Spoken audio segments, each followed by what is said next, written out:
This week's lecture will be divided into three different parts because of the great wealth of information in this chapter, um, which covers aggression and sexual assault outside of the familial relationship. So we're really talking here about dating relationships and the different kinds of violence that can occur within those relationships.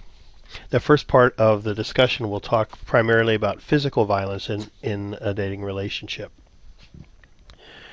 Dating violence has been defined to include sexual assault and stalking, and oftentimes the general rubric of dating violence does indeed include that. But for the purposes of this lecture and this discussion, dating violence in particular will focus upon the physical aspects, physical abuse, and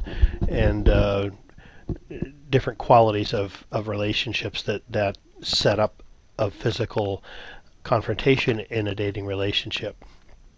Historically, with adolescents in particular, any kind of violence in relationship tends to be overlooked unless it involves some sort of sexual assault. And so this is something that's very important to understand here, that in this area we have gotten to the point where there has been a redefinition of what is acceptable in dating relationships, and more, I believe adolescents, high schoolers in particular, and college students are coming to recognize that physical violence in their dating relationships is not acceptable either. Part of the reason this hasn't been emphasized previously, I think, is, as we have spoken about previously, the law doesn't really so much recognize the nature of the intimate relationship in a dating relationship, and so it just kind of has fallen under the general areas of assault and overlooks a lot of the dynamics in those more personal relationships. So this information here is partly is given to you with the hopes that you'll continue to move this forward in the years ahead as you work with individuals who experience this particular kinds of problems. An interesting thing is that a fact is that the frequency of dating violence is inversely correlated with age. That means basically that the older a person gets, the less violence tends to be connected to their relationship, and this reflects in general a trend that violence decreases as we get older. The definition that we're using from this text for this discussion is that dating violence involves the perpetration of physical, emotional, or threat abuse by at least one member of an unmarried dating couple. The emotional and threat abuse also kind of extends that then, so that it isn't anything that actually has to have happened. It isn't this whole thing about how there has to be bruises or somebody has to actually physically strike another person for this to be considered dating violence, because the threat of that can be enough to control another person, and so that's why this definition extends into that area. Laws protect us from assault by another person in general around us, and much like in the cases of child physical abuse, the laws about intimate relationships aren't quite as clear, and so again we have to kind of fall back upon the general laws in order to protect us in these relationships. But with the Violence Against Women Act it was first enacted in 2000 and has been revised a few times since, laws protecting women in particular from male assaults have been increased and refined. And there have been many studies over and over again reporting that the reciprocal intimate partner abuse is the most prevalent type. In other words, that there's a mutual kind of violent nature in the relationship, a reciprocal relationship in the partner abuse, and that kind of overshadows and clouds the facts about this, which is that primarily, again, women are the primary victims in these relationships. And one of the reasons that so many studies talk about reciprocal intimate partner abuse is that it doesn't include sexual assault in the statistics. And so when you remove that, and then that's heavily male over female, when you move that, the numbers seem to be more balanced between men and women. And here's a table that addresses this. This table, which comes from your textbook, by the way, involves assaults by gender and relationship of the victim. And so if the person is a boyfriend or a girlfriend, 14.1% of those assaulted by an intimate partner were males, where almost 86% were females. If the relationship is a friend or acquaintance, you can see that the number of percentage of males and females then becomes more well balanced. So this is assaults in general, not necessarily obviously in intimate relationships, because you see that there's a category for strangers there as well. And so males then do assault more persons than females in those relationships, or rather are victims. I'm sorry, they're victims. This is a table about victims, that they're more often victims of stranger assaults than females are as well. But notice that of all these relationships, the boyfriend-girlfriend category is the one where virtually almost all of those, the vast majority of those who are victims in violent relationships are females. And also you'll see that men are disproportionately represented in this table, which looks at assault by gender and relationship of the offender. And so again, depending upon the different particular category of the relationship, the boyfriend-girl relationship, the offender was a male in almost 82% of the cases in this particular study. And you can see on down the line, males outnumber females in terms of violence in all of those different relationships. Now, it's important to realize that while both men and women do sustain injuries in dating violence, virtually every study shows that women receive more physical injuries from male intimates than males receive from female intimates. And not to deny that there is female to male abuse implemented in dating relationships, because there is, but the vast majority of the issues with dating violence involves male to female violence. And the consequences for physical abuse and dating violence, there are just a few of those are listed here. What are some of the explanations for male dating violence? And the first one probably has a lot to do with patriarchal beliefs and attitudes. And we have talked from time to time in this particular course about patriarchy in our society and how it really determines the nature of interactions and relationships between men and women on a daily basis. Patriarchy invests excessive amounts of privilege and prestige and power in males simply because of their biological sex. And there are many attitudes that flow from that. It isn't just an issue about men making more than women, which is, of course, a serious thing, or that women are the ones who carry most of the household duties, and after they've worked all day long, or that men have more privilege in many different areas. It also involves the kinds of attitudes that men and women get about their own role and place in the world. And among those attitudes is this sense of entitlement that males may develop in regards to their relationships with women. And this is something that we'll touch upon a little bit later on here as to how that ties in the dating violence.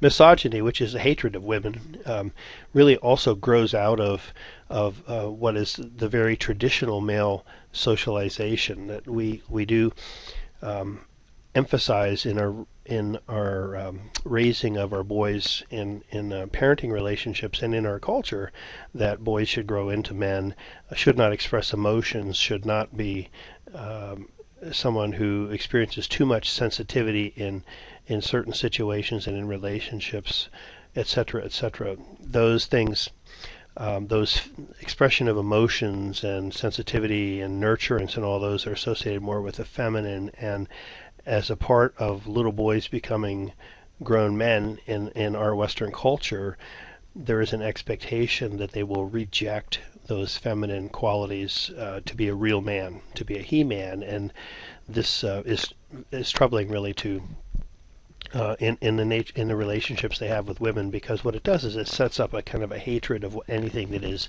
feminine or female. And again, in the extreme, that can be extended to the women themselves. And there are different risk factors also involved in male dating violence, and these are not things that cause the violence. It's important to realize this, but are contributors.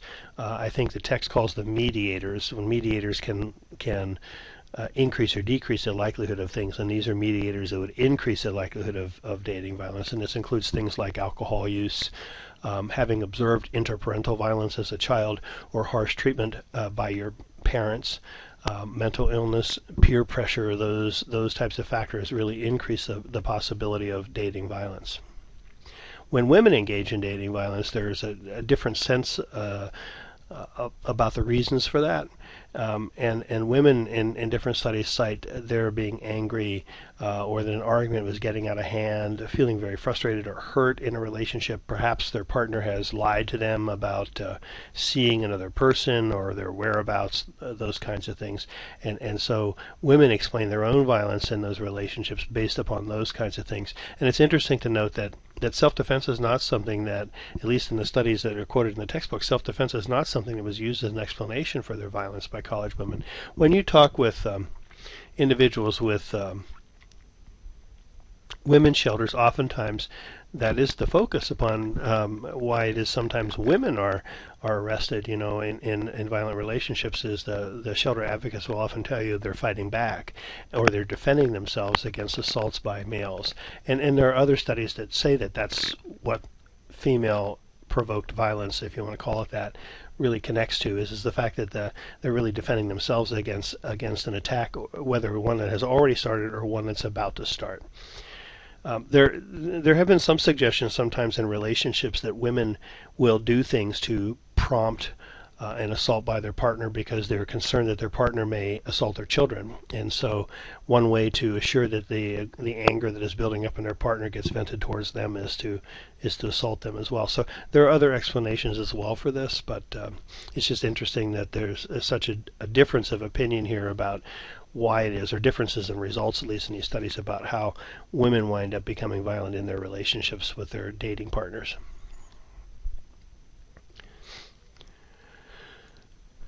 Sometimes the patterns of attachments in the dating relationship can be predictive, and in this particular type or situation here, go back to what we talked about in secure and insecure relationships. And in this, couples who have a secure attachment to each other have a lot of confidence and satisfaction in their relationship, and so ups and downs aren't as disturbing to these individuals, and they get along relatively well. Anxiously attached couples, however,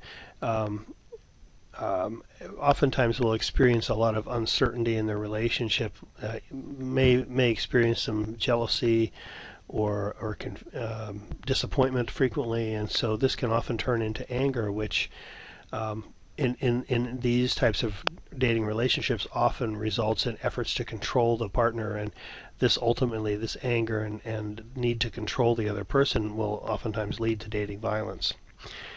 When you look at these two types of relationships here, securely attached and anxiously attached, you remember some weeks ago when I was talking about, I believe, Rollo May's characterizations of intimate relationships, or of love, the be love, which is being love based upon who that other person is and the qualities that are attractive about them, and de-love, or deficiency-based love, which is love based upon needs that another person fills in your life. And you can see here that the securely attached couples would be those experiencing being love, and anxiously attached would be the de-love or deficiency-based relationships. And as May said, the deficiency-based relationships are the ones that are much, much less stable. Another interesting point here is the text points out that high partner commitment sometimes can lead to, actually may set the stage for interpartner aggression.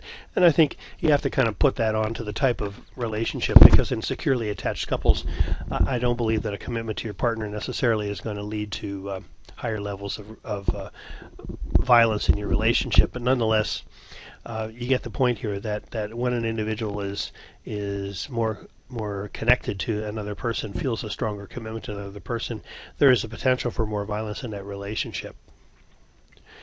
Jealousy, which is something that we want to characterize as a sign of love, is really, according to most people that work in this field, really is a sign of control. It's not anything to do with love. If it is love, again, it is that insecure, deficiency-based love. and this is the kind of thing that can lead to partner violence. So that's one of those things that I think is we'll be talking about red flags in a few slides from now. One of those red flags that we need to be aware of in dating relationships. And the text mentions that oftentimes the students that have been tested or studied in these different kinds of studies that are done says that a lot of times they don't see jealousy, violence induced by jealousy, as a sign that the relationship is going to end. They see it as something really as a sign of the other partner's commitment to the relationship. And it just we need to not kid ourselves about this, and we need to not allow our clients to kid themselves about this. This is not a good sign.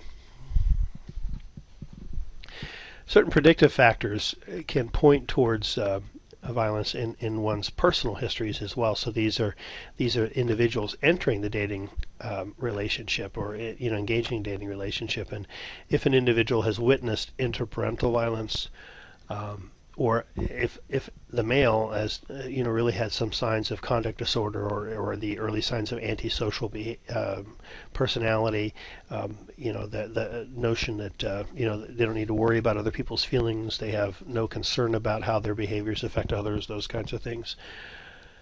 These are bad signs and are predictive of dating violence. Power, assertive punishment by parents, substance abuse will activate the potential for violence, as I mentioned earlier. Traditional gender socialization, and both for males and females, because while males may be socialized under traditional socialization methods to be violent and to be overly masculine and to see sexual, well, we're not talking about sexual violence here so much, but to see physical violence even as a sign of masculinity, as a real he-man. Women are at the same time girls are socialized into the opposite, which is to not be physical, and to be led, and to be submissive, and sometimes accepting of control by others. And so this really we socialize our females in many respects to be victims. So and again, the jealousy turns up in this list as well. And individuals who are involved in dating violence, here you can see some of their traits. They tend to have personalities marked by hostility and anger, hyper-masculine kind of attitudes in men, and a need for interpersonal control. I have a couple slides here that have been they're not out of the textbook, but really are out of some material that were provided to me in lectures in the past by folks from the Lee Shore Center, which is the women's shelter in Kenai, for those of you that are not from this immediate area, in regards to some tips and things for individuals in dating relationships. And I thought this was worth inserting here, perhaps not only for our own personal needs, but also as something that might be of some help to our clients as we work with adolescents and young adults and older adults even in dating relationships. And here are some red flags of what at least this one individual who assembled this list believe is a potentially abusive relationship. And the number one thing, of course, is jealousy, but you'll also see in the list that if this is an individual who puts you down a lot and calls you names, is very critical of you, exclusivity, which is one of those areas that I think is a particular concern, where they don't want to share you with anyone else, and you begin to feel smothered perhaps, and want to have more space for yourself. Those are also signs that sometimes can be not good. Have you been in these relationships that seem to be kind of crazy making, where you never know what the person's position is or what they think about things, or one day you walk on water and the next day you're the lowest thing that exists? That crazy making is on the list here again as a sign of some real instability in your partner's perception of your relationship, and may set the stage for control. Without going through and reading the rest of them here, you can see some of the other factors. Lacking personal responsibility is somebody who blames another person for all their personal problems, and this you have to understand, among young people, this may include kids who are always mad at their parents, and it's my mom or my dad does this or that, won't let me do this or that. If it wasn't for them, I could do this or that. I'm unhappy because of, the fact that they make me do this. When youth are blaming all of their personal issues upon others, that's an indication of somebody who really externalizes blame and fault for everything, and at some point that blame and fault would transfer to the other individual in an intimate relationship. I think sometimes we think we're going to provide the healing that other person needs, their partner needs, from this troubled, difficult relationship they have with their parents, and what we find out is we just become their parents in those relationships. So, and I might also add, this includes people who are blaming the government for all their problems as well, so at least on this list. So in any event, this is an interesting list for you to digest and perhaps share with others. And kind of the flip side of this is, what are some good things you want to look for in an individual? Again, this is another list from Lee Shore, and here are some of the qualities that are the sign of a healthy partner in a relationship. Somebody who, for instance, I think this is key, supports your relationships with other people, is willing to participate in those relationships when you want them to, but also isn't so jealous that you can never spend time with other people away from him or her. It doesn't feel threatened by those other relationships, and that might include, if you're a female and your partner's a male, this might also include having a close relationship with another male, somebody of either sex here. So somebody who can, and also somebody who keeps their own friendships up at the same time, somebody who can support your personal growth but continue in their own interests as well. I think it's sort of a basic axiom in relationships that it's going to be virtually impossible for you to be a healthy partner in an intimate relationship if, as an individual, you don't have your own areas of strength and self-confidence. Healthy individuals contribute to healthy relationships. Unhealthy individuals are going to have a very hard time engaging in a mutual be-love kind of relationship, a securely attached relationship. So it is not only what they allow you to do, but also that they're willing to do those things themselves. Value your opinion, talks and listens to you, is able to accept responsibility for his own or her own behavior. When they make a mistake, can acknowledge a mistake and apologize for it. Recognizes the relationship as a partnership. This is something that's a mutual thing, not something where there's control being the focus. So the share in decisions, and will encourage you as an individual to continue to pursue your own individual goals. You feel safe, you can trust this person, those kinds of things. So again, another list for both personal and professional purposes, I think, that really reflect the material that the text has been talking about in this topic. Now, the research indicates that training programs that are focused upon changing attitudes and behavior, attitudes about dating violence, aren't very successful in changing behaviors. And this is an interesting thing, because behaviors, there are those people, at least in the field, who believe that if you change a person's attitude, their behavior changes after that. And a lot of therapy is based upon that. So you work on changing people's thoughts, and then their behaviors follow. Behaviors that say it's quite the opposite. You change behaviors and attitudes follow, but that's another discussion and outside the realm of my expertise. But in any event, the research that the textbook looks at says that the relationship between attitudes and behaviors is very low, and so programs that try to change attitudes about dating violence may not always be successful in reducing dating violence. One exception to that was, as you read on, is that in the chapter later on they talk about men involved in all-male groups sometimes do experience some change in attitude, and that probably forms the basis for a lot of the better intervention program that we have, and which we really don't talk about here. I think we'll talk about later on. But aside from trying to change attitudes about dating violence, the big thing in intervening in these relationships is safety planning for the victims, and has to be the first thing. Helping the victim, and this isn't necessarily intended to shift responsibility for fixing the problem onto the victim or to make the victim, but in a sense, it strengthens and empowers the victim to have more control in the relationship, I suppose. And so, what can that person do to avoid being in a situation where violence might occur again? How can that person come to recognize when things are getting out of control for the other person and get away from that if necessary? Who is there to turn to in times when violence is erupting? Making sure they have a cell phone, perhaps, transportation, those kinds of things. So, anyway, those are things that I think is something worth considering. And finally, the end of this particular presentation about prevention, some programs that have been shown to be of some help with premarital counseling.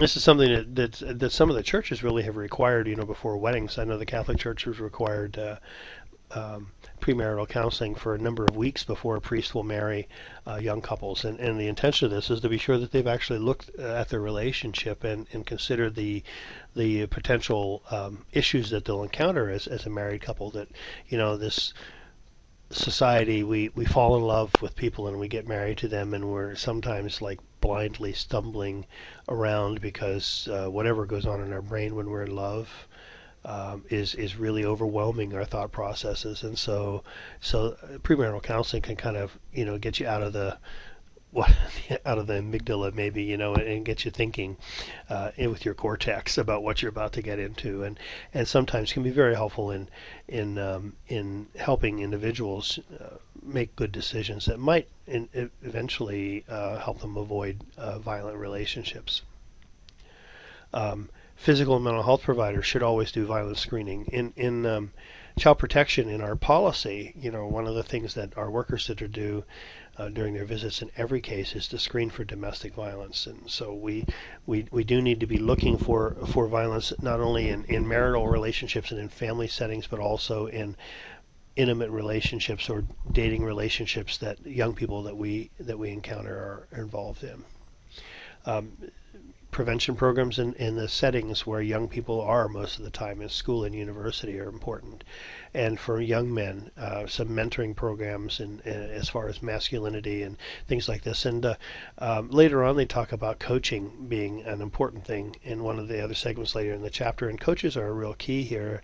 We'll talk a little bit about the role that athletics play in setting up, I believe, sexual assault and violence. And coaches are in a real position of influence and might be able to impact some of the attitudes that seem to develop around in that culture. And also taking us not just alcohol but drugs in general, but in particular alcohol being more widespread again, discouraging alcohol misuse, looking at the habits, for instance, of things like at frat houses and on athletic teams and things like this. The kinds of things that occur when alcohol is introduced into the picture just escalate and multiply the difficulties that are created in intimate relationships. So that will be all for this particular segment. Again, there are 3 sections this week, and this is the end of part 1. So you can go on into the next section if you'd like and click on part 2.